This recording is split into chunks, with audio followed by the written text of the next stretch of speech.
Саламатсыздарбы, урматтуу Факт Кежи YouTube каналынын көрүүчүлөрү. Кыргызстанда болуп жаткан маанилүү жаңылыктарды биринчилерден болуп кабардар болгуңуз келсе, каналга жазылып, видеонун алдына өзүңүздүн пикириңизди калтырып кетиңиз.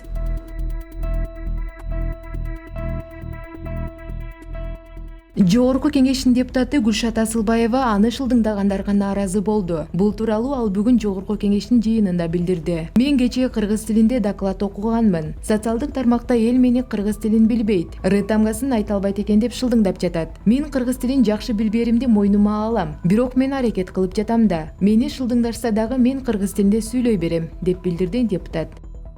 Мамлекеттик салык кызматы 2018 жылга тапшырылган мамлекеттик кызмат жетекчилеринин декларациясын жарыялады. Президент Сооронбай Жээнбековдун 2018 жылы 902.785 сом 92 тыйын киреше тапкан. Президенттин 23 жер тилкеси жана 160 чарчы метр аянттагы турак үйү МТС-80 үлгүсүндөгү трактору бар. Жээнбековдун жакындары 4.200.000 сом киреше тапкан. Аларга 13 жер тилкеси катталган. Бир батир жана Lexus 470 үлгүсүндөгү автоунаа катталган. Бишкекте 3 төрөлдү. Бул тууралуу Бишкек шаарынын мэриясынын маалымат кызматы билдирди. Маалыматка ылайык 46 жаштагы аял номер 4-төрөттүү үйүндө төрөгөн. Айнура Жайнакова 2 кыз, 1 уулду жарык дүйнөгө алып келген. Дарыгерлердин айтымына караганда, эне балдардын абалы канааттандырарлык. 3 эмди жарык дүйнөгө алып келген Айнура Жайнакованын дагы 2 баласы бар.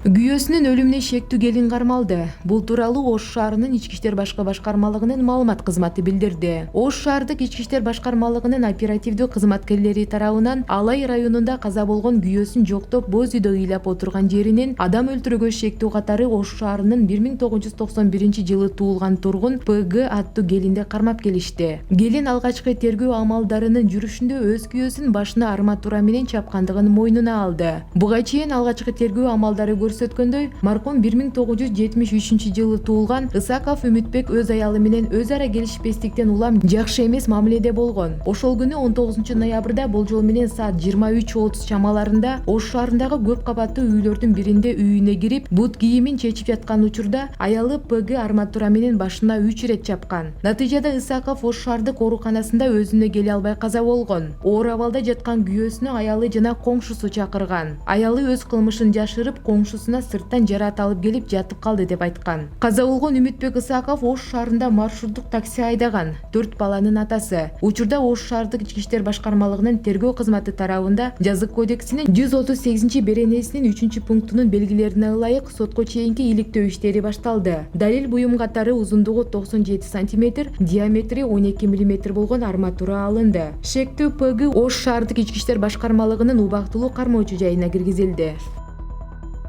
Мамлекеттик салык кызматы 2018 жылга тапшырылган мамлекеттик кызмат жетекчилеринин декларациясын жарыялады. Жарыялаган декларацияга ылайык Бишкек шаарынын мэри Азиз Суракматовдун 11 батири бар. Мэр 2018 жылда 433.079 сом киреше тапкан. Мындан сырткары Суракматовдун 83 чарчы метр үйү, 2 жер тилкеси, Lexus 570 үлгүсүндөгү автоунаасы бар. Жакын туугандары бир жылда 25.912.511 сом киреше табышкан. 3 батири, жер тилкеси жана автоунаасы бар. Дагы башка кызыктуу жаңылыктарды биздин сайттан окусаңыздар болот.